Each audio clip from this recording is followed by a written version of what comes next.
자, 성경 창세기 43장 1절부터 14절까지 말씀입니다. 창세기 43장 1절부터 14절, 11절부터 14절 우리 같이 한 목소리로 읽습니다. 그들의 아버지 이스라엘이 그들에게 이르되 그러할진대 이렇게 하라.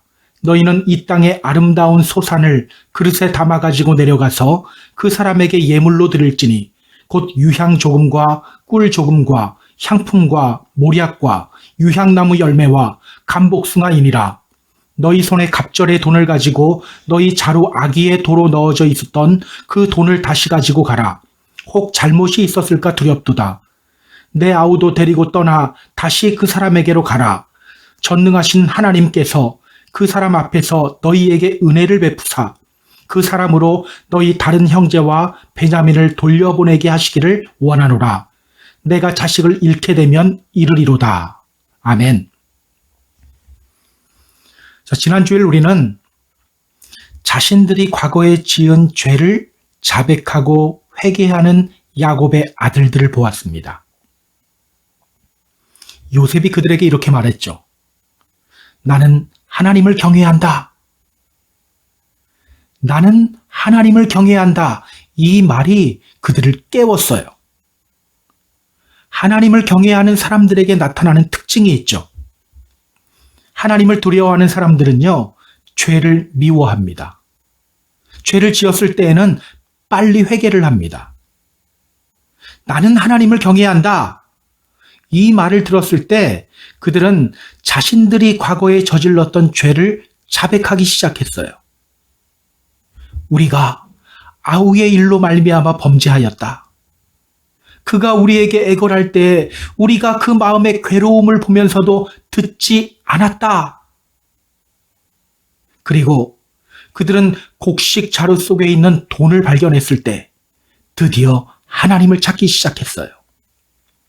하나님이 어찌하여 이런 일을 우리에게 행하셨는가? 하나님이 어찌하여 이런 일을 우리에게 행하셨는가? 여러분, 회개가 뭡니까? 회개, 슈브, 이 말은요, return, 돌아가다, turn back, 방향을 바꿔 되돌아오다라는 뜻이에요. 단순히 자기 죄를 자백하는 것이 회개가 아닙니다. 나 이제 이것을 고칠 거야 하고 마음 잡고 노력하는 것도 회개가 아니에요. 하나님께로 돌아가는 것이 회개입니다. 우리 인간은요, 스스로 고칠 힘이 없어요. 고치시는 분은 하나님이십니다. 때문에 하나님께로 돌아가는 것이 회개예요. 그러면 하나님이 고치십니다. 안타깝게도요, 형제들 중 한 사람은 자신의 죄를 자백하지 않고 있어요. 다른 형제들이 죄를 자백할 때 르우벤은 그 옆에서 이렇게 말했죠. 내가 뭐라고 했어? 그 아이에게 죄 짓지 말라고 했지? 그런데 너희가 내 말 듣지 않았어. 그래서 우리가 지금 그의 핏값을 치르게 된 거야.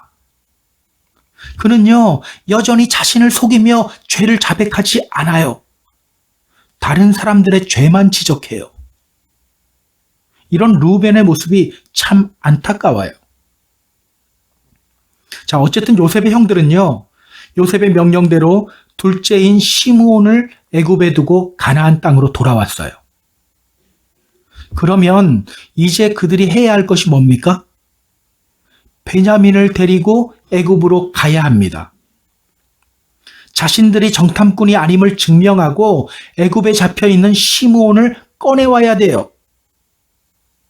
집에 도착한 그들은 아버지에게 그들이 애굽에서 어떤 일을 당했는지, 그리고 왜 베냐민을 데리고 애굽으로 가야 하는지를 자세하게 설명합니다. 그러나 아버지 야곱은 허락하지 않아요. 베냐민을 데리고 애굽으로 가야 한다는 말을 듣고 야곱은 이렇게 말했어요. 너희가 나에게 내 자식들을 잃게 하는도다. 요셉도 없어졌고 시므온도 없어졌는데 베냐민을 또 빼앗아 가고자 하느냐? 너희는 다 나를 해롭게 하는 사람들이다. 또 이렇게 말했죠. 내 아들은 너희와 함께 내려가지 못할 것이다. 베냐민을 애굽으로 보내야 온 가족이 살게 되잖아요. 베냐민을 보내야 요셉도 만날 수 있게 돼요. 그런데 야곱은요, 고집만 부리고 있어요. 자, 오늘 본문은요, 그렇게 완강하던 야곱이 드디어 고집을 꺾고 베냐민을 애굽으로 보내는 장면이에요. 오늘 본문을 통해서 성경이 우리에게 전하는 메시지는 뭘까요? 본문을 보면서 함께 확인해 보도록 하겠습니다. 자, 본문으로 들어갑니다. 1절, 2절입니다. 그 땅에 기근이 심하고 그들이 애굽에서 가져온 곡식을 다 먹음에 그 아버지가 그들에게 이르되 다시 가서 우리를 위하여 양식을 조금 사오라. 그 땅에 기근이 심하고, 지금 가나안 땅에는 여전히 기근이 심합니다. 앞으로 몇 년 동안 기근이 더 이어지게 될까요? 흉년 기간은 총 7년이잖아요. 앞으로 몇 년 동안 기근이 더 이어지게 될까요? 자, 창세기 45장 6절을 보면요, 요셉이 형들에게 이렇게 말하죠. 이 땅에 2년 동안 흉년이 들었으나 아직 5년은 밭갈이도 못하고 추수도 못할지라. 그러니까 앞으로 5년을 더 버텨야 돼요. 그런데 문제가 있죠. 야곱의 아들들이 애굽에서 사온 곡식이 다 떨어졌어요.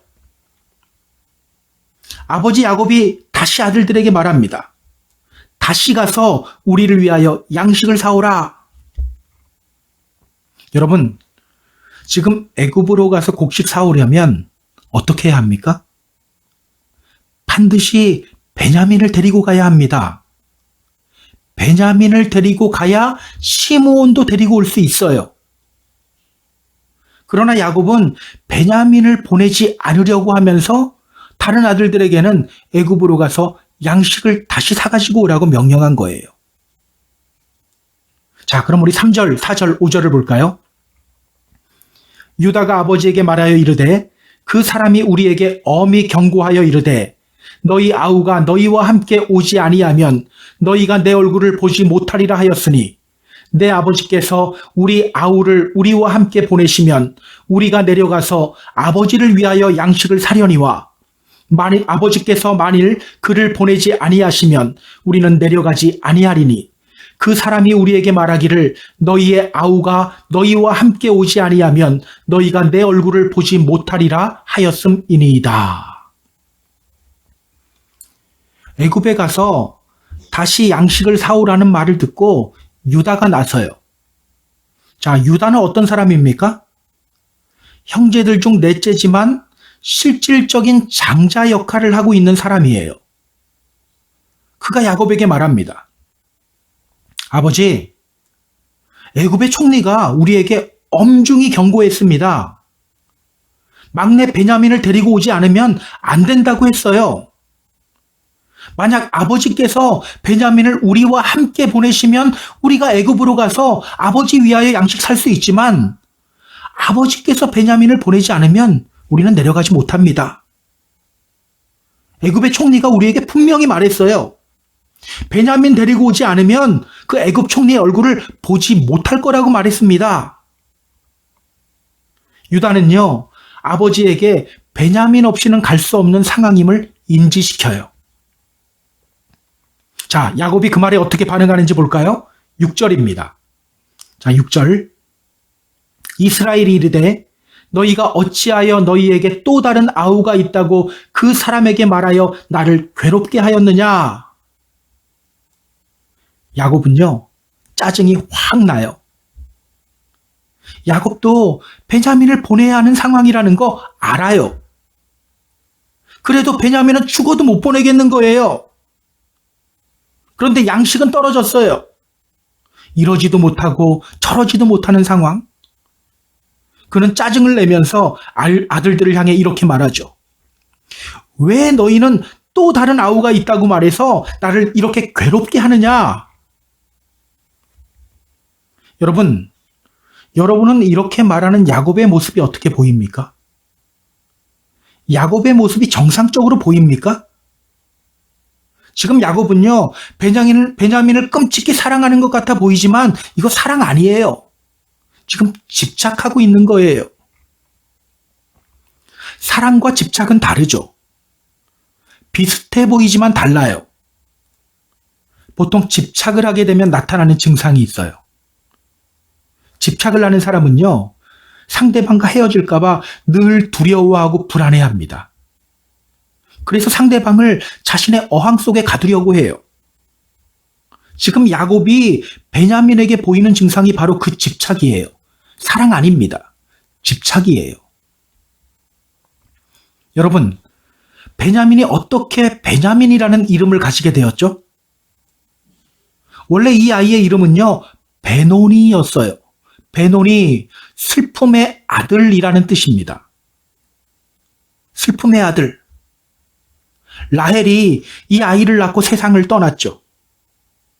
라헬이 죽어가며 갓 태어난 아기를 보는데 마음이 너무 안타깝고 착잡해요.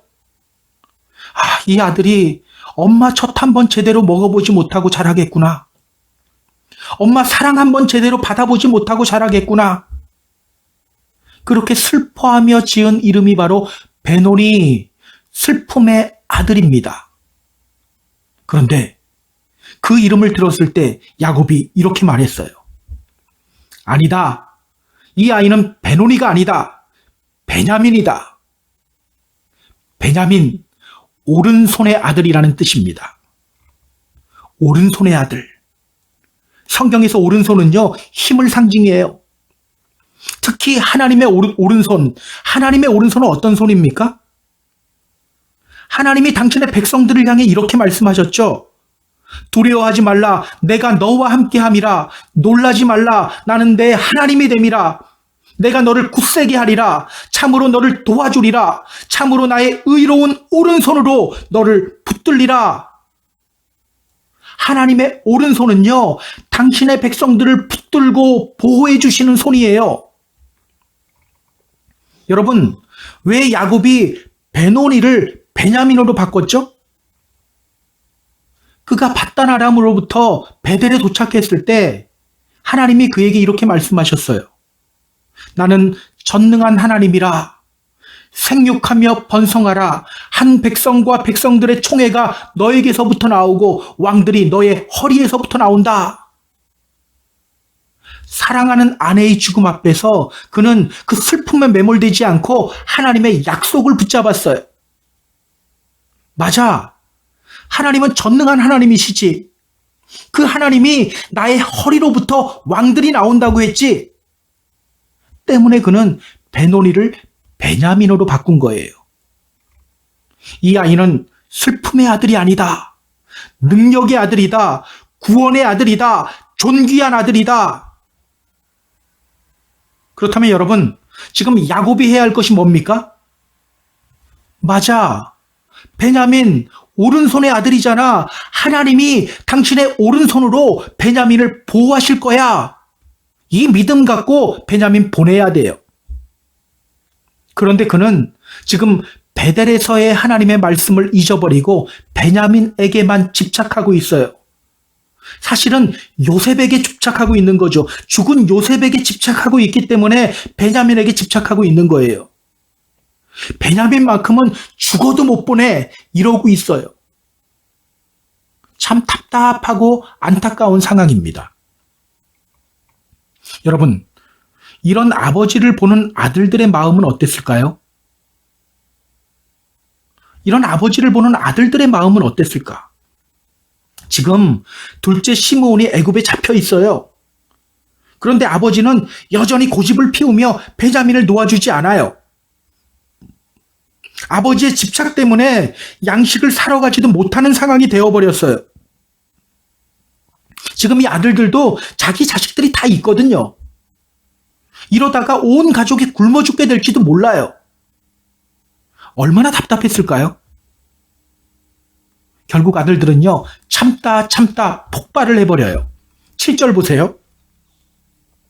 그들이 이르되 그 사람이 우리와 우리의 친족에 대하여 자세히 질문하여 이르기를 너희 아버지가 아직 살아계시느냐? 너희에게 아우가 있느냐 하기로 그 묻는 말에 따라 그에게 대답한 것이니 그가 너희의 아우를 데리고 내려오라 할 줄을 우리가 어찌 알았으리이까? 베냐민에게 집착하며 짜증내는 야곱을 향해 아들들이 말해요. 아니, 우리가 말하고 싶어서 말했습니까? 그 사람이 이것저것 꼬치꼬치 질문했기 때문에 대답한 것뿐이에요.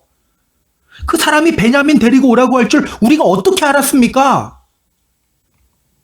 아버지와 아들들 간의 갈등이 시작돼요. 다시 한번 말씀드립니다. 감정이란 놈 너무 믿지 마세요. 감정을 너무 믿지 마세요. 사실 요셉은요, 지금 멀쩡히 살아있어요.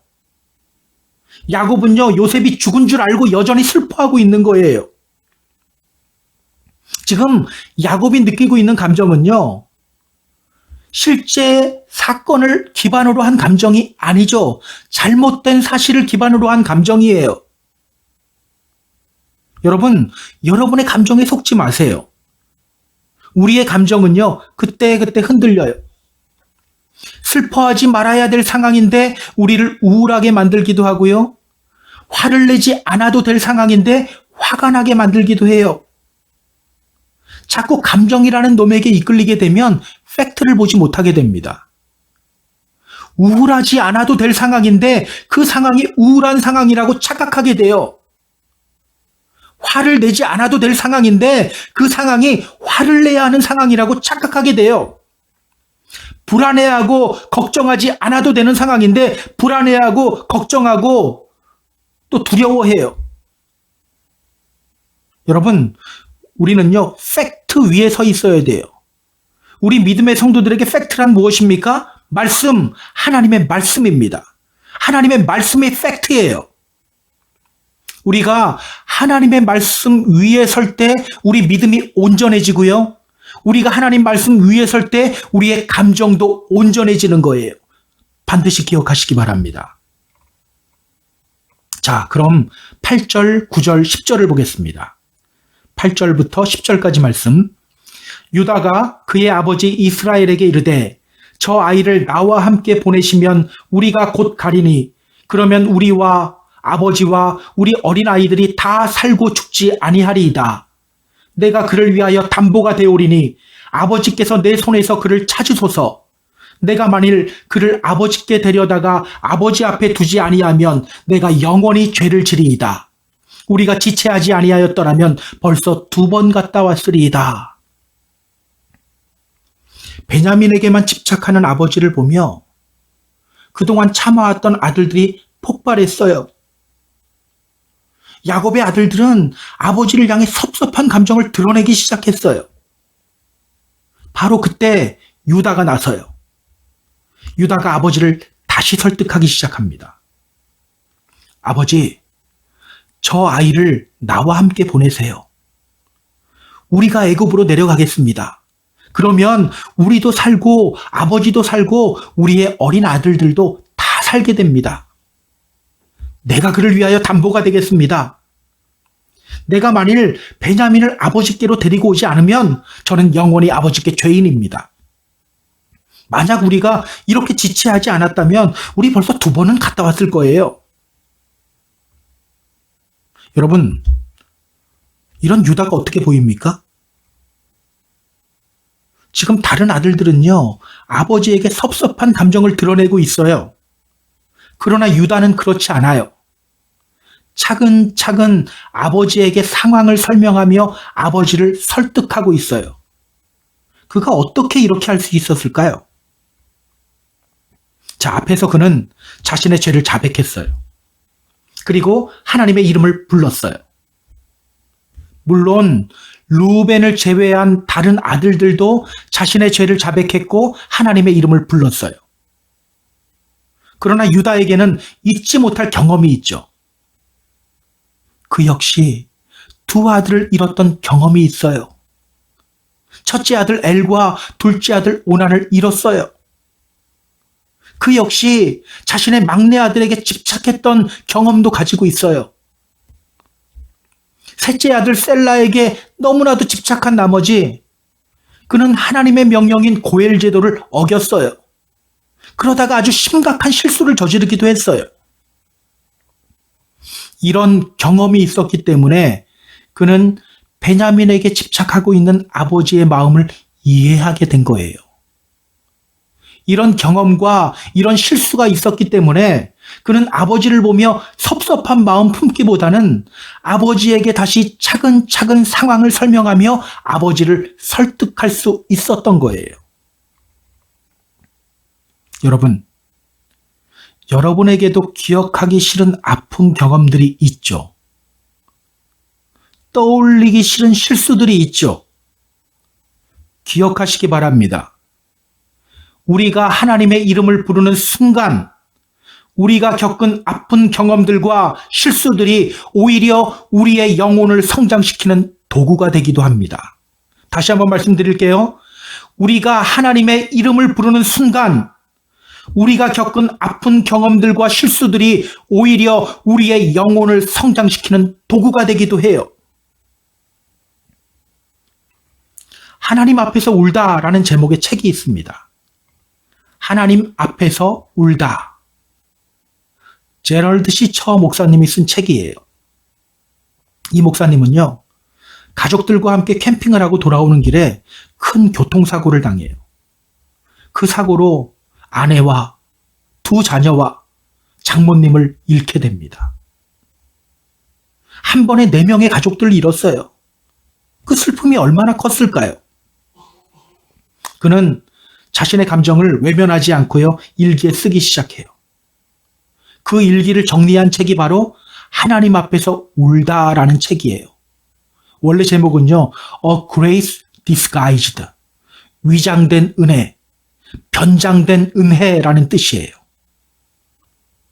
그렇게 일기를 쓰면서 그는 그 아픈 기억이 하나님 안에서 얼마나 영혼의 성장을 이루는지를 발견했어요. 그래서 이 책의 부제목이 이겁니다. How the soul grows through loss. 상실을 통해 영혼이 얼마나 성장하는가. 상실을 통해 영혼이 얼마나 성장하는가. 우리가 부르는 찬송 중에 이런 찬송이 있죠. 내 평생에 가는 길 순탄하여 늘 잔잔한 강 같든지 큰 풍파로 무섭고 어렵든지 나의 영혼은 늘 편하다. 내 영혼 평안해. 내 영혼 평안해. 아주 평안할 때 쓴 시 같죠. 사실 이 찬송을 쓴 사람은요, 호레이쇼 스패포드라는 변호사예요. 그의 4살짜리 아들이 어느 날 열병으로 세상을 떠났어요. 그리고 1년 후에 시카고에 대화재가 나서 그가 투자한 별장이 순식간에 잿더미로 변해버렸어요. 그는 의사의 권유로 몸과 마음이 약해진 아내를 위해 유럽 여행을 계획합니다. 그런데요, 떠나기로 한 날 갑자기 처리해야 할 업무가 생긴 거예요. 그래서 어쩔 수 없이 그는 아내와 어린 4명의 딸들을 먼저 배에 승선시켜요. 그리고 나중에 프랑스 파리에서 만나기로 약속합니다. 그런데 아내와 아이들이 탄 배가 그만 대서양 한가운데서 사고를 당했어요. 의식을 잃고 쓰러졌던 아내는 구조되었지만 그의 11살, 9살, 5살, 2살 난 딸들은 모두 물에 잠기고 말았어요. 뉴스를 통해 사고 소식을 들은 그는 애태우며 소식을 기다려요. 그리고 아내로부터 전보 한 장을 받아요. Saved alone. 혼자만 살아남았습니다. 그는 슬퍼하며 배를 타고 아내가 있는 영국으로 향합니다. 그가 탄 배가 대서양 한가운데를 지날 때 선장이 그에게 알려줘요. 여기가 바로 그 사고 지점입니다. 그 소리를 듣는 순간 더 큰 슬픔이 밀려와요. 그 바다를 바라보는 아버지의 심정이 어땠을까요? 여기 지금 내 4명의 딸들이 이 속에 있는데 그는요, 주님을 향하여 울부짖기 시작해요. 주님, 저는 주님의 일을 귀하게 여겼고 주님을 사랑했습니다. 그런데 왜 이런 고통을 주십니까? 저 이제 어떻게 살아야 합니까? 그는요, 밤새도록 절규하며 눈물을 흘려요. 다음 날 아침, 햇살이 그가 있는 선실 창가로 쏟아질 때 그에게 성경 구절이 하나 떠오릅니다. 그리고 평안이라는 말이 계속해서 그의 머릿속을 맴돌아요. 그는 그 자리에서 펜을 들고 글을 쓰기 시작합니다. 내 인생길에 강 같은 평화가 흘러들 때에도, 거친 파도 같은 슬픔이 몰아칠 때에도, 내 운명이 어떻든지 주님은 날 이렇게 말하도록 가르치셨네. 평안해요. 평안해요. 내 영혼이 평안해요. 다시 한번 말씀드립니다. 우리가 겪은 아픈 경험들, 우리가 과거에 저질렀던 실수들, 상실의 아픔들, 우리가 하나님의 이름을 부르며 하나님께로 돌아가는 순간 그 아픈 기억들과 실수들이 오히려 우리에게 큰 유익이 됩니다. 오히려 우리의 영혼을 성장시키는 도구가 됩니다. 그래서 성경은 이렇게 말하는 거예요. 하나님을 사랑하는 자, 곧 그 뜻대로 부르심을 입은 자들에게는 모든 것이 합력하여 선을 이루느니라. 하나님을 사랑하는 자, 곧 그 뜻대로 부르심을 입은 자들에게는 모든 것이 합력하여 선을 이룬다. 자, 우리 유다가 얼마나 성장했는지 한번 확인해 볼까요? 창세기 42장 37절에 나오는 루벤의 말과 오늘 본문에 나오는 유다의 말을 한번 비교해 보세요. 루벤은 이렇게 말했죠. 내가 그를 아버지께로 데리고 오지 아니하거든 내 두 아들을 죽이세요. 자기가 베냐민을 다시 집으로 데리고 오지 않으면 자기의 두 아들을 죽이래요. 자기는 안 죽겠대요. 두 아들 죽이래요. 그런데 유다는 이렇게 말합니다. 내가 그를 위하여 담보가 되겠습니다. 자기가 베냐민을 향하여, 베냐민을 위해서 담보가 되겠대요. 자, 담보, 이 단어를 주목해야 합니다. 아라브라는 히브리어인데요. 이 말이 보증이라는 뜻이에요. 보증인. 생각나는 분이 있지 않나요? 저는 이 단어를 보자마자 떠오르는 성경 구절이 하나 있었어요. 히브리서 7장 22절을 보면요. 히브리서 기자는 예수님에 대해서 이렇게 말해요. 이와 같이 예수는 더 좋은 언약의 보증이 되셨느니라. 예수님은 더 좋은 언약의 보증이 되셨다. 예수님이 바로 우리의 보증이시죠. 오늘 유다는 이렇게 말해요. 내가 베냐민을 위하여 보증이 되겠습니다. 우리를 위해 보증이 되신 예수님과 같이 유다 역시 동생 베냐민을 위해 보증이 되겠다고 말하는 거예요. 여러분, 만약 유다에게 그 아픈 기억과 실수가 없었다면 어떻게 되었을까요? 그는 아버지를 잘 이해하지 못했을지도 몰라요. 만약 유다가 자신의 죄를 자백하지 않고 하나님을 찾지 않았다면 어떻게 되었을까요? 과거에 그가 아들 잃었던 기억은 그냥 나쁜 기억일 뿐이었을 거예요. 과거에 그가 저질렀던 실수는 그냥 실수로 끝났을 거예요. 그러나 그가 자신의 죄를 자백하고 하나님의 이름을 불렀을 때 그의 아픈 기억과 실수가 오히려 다른 사람을 이해하고 옳은 방향으로 설득하는 도구가 된 거예요. 여러분, 아픈 기억이 있습니까? 과거에 저질렀던 실수가 있나요? 하나님을 주목하시고 하나님을 만나시기 바랍니다. 그 아픈 기억과 실수가 우리의 영혼을 오히려 성장시키는 도구가 될 겁니다. 모든 것을 합력하여 선을 이루시는 하나님을 경험하게 될 것입니다. 우리 하나님은요, 때론 우리의 실수를 통해서도 일하시는 분이세요. 주님의 이름으로 부탁드립니다. 환경과 상황을 먼저 주목하지 마세요. 하나님을 먼저 주목하시기 바랍니다. 반드시 모든 것을 합력하여 선을 이루시는 그 하나님을 우리가 경험하게 될 것입니다.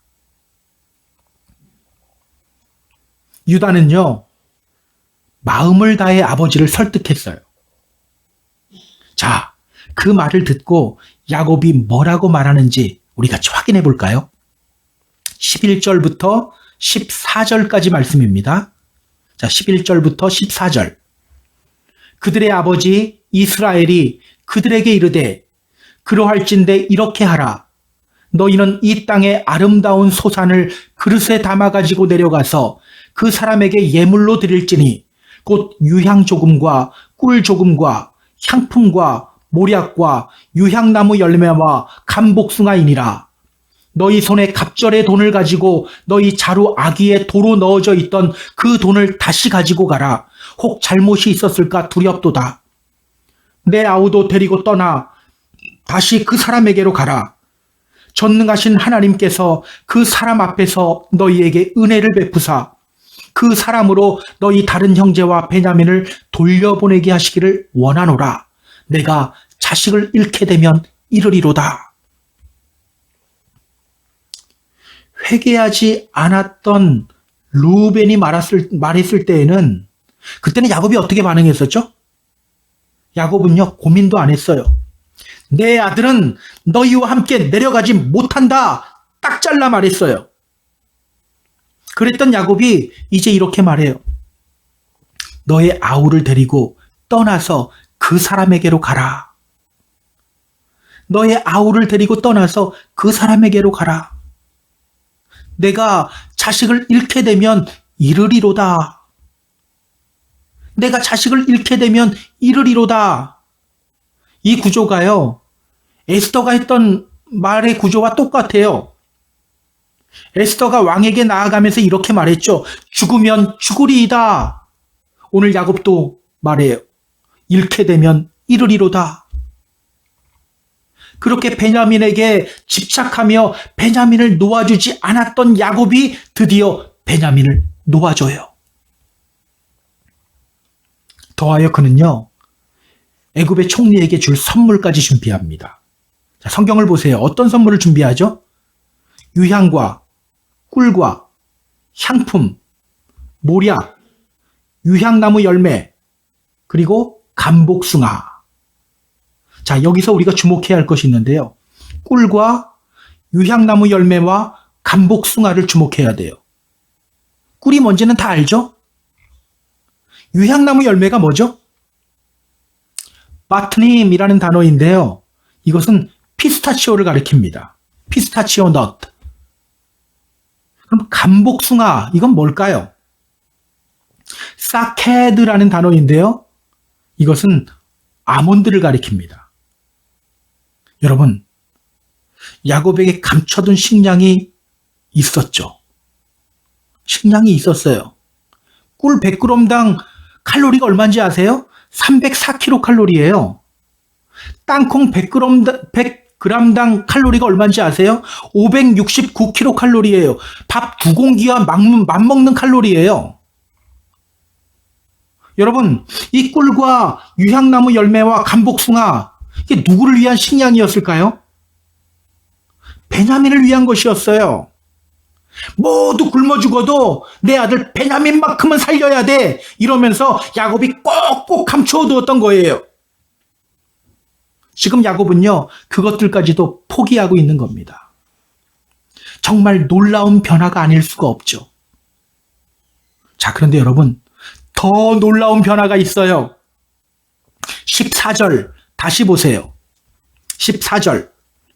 전능하신 하나님께서 그 사람 앞에서 너희에게 은혜를 베푸사 그 사람으로 너희 다른 형제와 베냐민을 돌려보내게 하시기를 원하노라. 내가 자식을 잃게 되면 이르리로다. 야곱이 그렇게 집착하던 것을 버린 순간 어떤 일이 일어납니까? 그가 하나님을 찾아요. 드디어 그가 하나님을 찾아요. 성경을 보면요, 야곱은 요셉이 죽었다는 소식을 들은 이후로 하나님 안 찾아요. 하나님을 찾지 않아요. 내가 슬퍼하며 스올로 내려가 아들에게로 가리라. 이 말을요, 그대로 좀 직역하면 이런 뜻이에요. 내가 무덤에 들어갈 때까지 내 아들 잃어버린 그 슬픔에 통곡만 하고 있을 것이다. 그는요, 자기가 무덤에 들어갈 때까지 아들 잃은 슬픔에 통곡만 하고 있겠다고 선언했어요. 그런 그가 드디어 하나님을 찾기 시작한 거예요. 여러분, 지금 야곱이 하나님을 어떤 분으로 고백하고 있죠? 전능하신 하나님. 전능하신 하나님. 저는요, 이 부분을 묵상할 때 전기가 찌릿찌릿하고 왔어요. 전율이 왔어요. 여러분, 그가 왜 베논이라는 이름을 베냐민으로 바꿨습니까? 베들에서 하나님이 그에게 약속하셨기 때문이에요. 나는 전능한 하나님이라 생육하며 번성하라. 한 백성과 백성들의 총회가 너에게서 나오고 왕들이 너의 허리에서 나오리라. 하나님이 말씀하셨죠. 나는 전능한 하나님이다. 전능하다. 무슨 뜻이죠? 전능하다. 엘샤다이. 엘샤다이. 우리는 전능하면 좀 굉장히 남성적인 단어라고 생각하는데요. 이건 남성적인 단어가 아니에요. 여성적인 단어예요. 엘샤다이란 아기에게 젖을 물리고 있는 어머니의 전능함입니다. 샤다이, 이 말은요, 가슴을 의미해요. 엄마가 아기에게 젖을 물릴 때 어떻게 합니까? 아기를 꼭 품에 안고 사랑스러운 눈으로 아기와 눈을 마주쳐요. 엘샤다이란 바로 그런 하나님을 의미합니다. 나는 전능한 하나님이다. 하나님이 이 말씀을 누구에게 제일 먼저 하셨죠? 제일 처음에 누구에게 이 말씀을 하셨죠? 아브라함에게 하셨어요. 당시 아브라함은요, 하나님의 약속을 믿지 못하고 하갈을 통해 이스마엘을 낳은 상태였어요. 가정은 풍비박산나고 하나님 볼 면목조차도 없었어요. 그런데 그때 하나님이 아브라함에게 오셔서 이렇게 말씀하셨어요. 나는 전능한 하나님이다. 엘샤다이. 걱정하지 마. 다시 내 품에 안기면 돼. 넘어진 자리에서 일어나서 다시 내 품 속으로 들어오면 돼. 그리고 베델에서 하나님은 야곱에게 또 말씀하셨어요. 나는 전능한 하나님이다. 엘샤다이. 넘어졌더라도 다시 내 품에 안기면 돼. 나는 전능한 하나님이야. 야곱이 자신이 집착하는 것을 포기하고 버렸을 때 이 말씀이 떠오른 거예요. 나는 전능한 하나님이다. 그리고 드디어 그가 입을 열어 하나님의 전능하심을 고백하기 시작한 겁니다.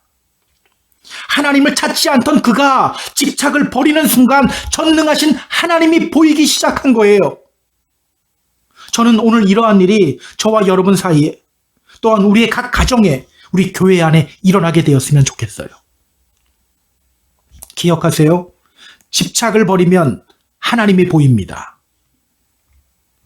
손에 든 걸 놓아야 다른 것을 잡을 수 있듯이 버려야 할 걸 버려야 하나님을 볼 수 있게 돼요. 교회를 오래 다녀도요, 하나님을 온전히 만나지 못하는 사람들의 특징이 있어요. 무언가 하나 집착하고 있는 것이 있어요. 나 하나님 사랑해. 하나님 없이는 못 살아. 이렇게 말하지만 실제로는 하나님보다 더 사랑하고 있는 무언가가 반드시 있어요. 하나 아니면 하나 이상이 반드시 있어요. 어떤 사람은 돈에 집착하고요. 어떤 사람은 명예에 집착하고요. 어떤 사람은 자식에 집착하고요. 어떤 사람은 다른 사람에게 인정받는 것에 집착해요. 그 집착이 그 사람으로 하여금 하나님을 온전히 보지 못하게 만들어요. 말씀을 들어도 깨닫지 못하게 만들어요. 혹시 오늘 여러분이 집착하고 있는 것이 있습니까? 버리지 못하고 있는 것이 있지는 않나요? 내가 집착하고 있는 것이 무엇인지 점검해야 돼요. 그리고 그 집착을 버려야 합니다.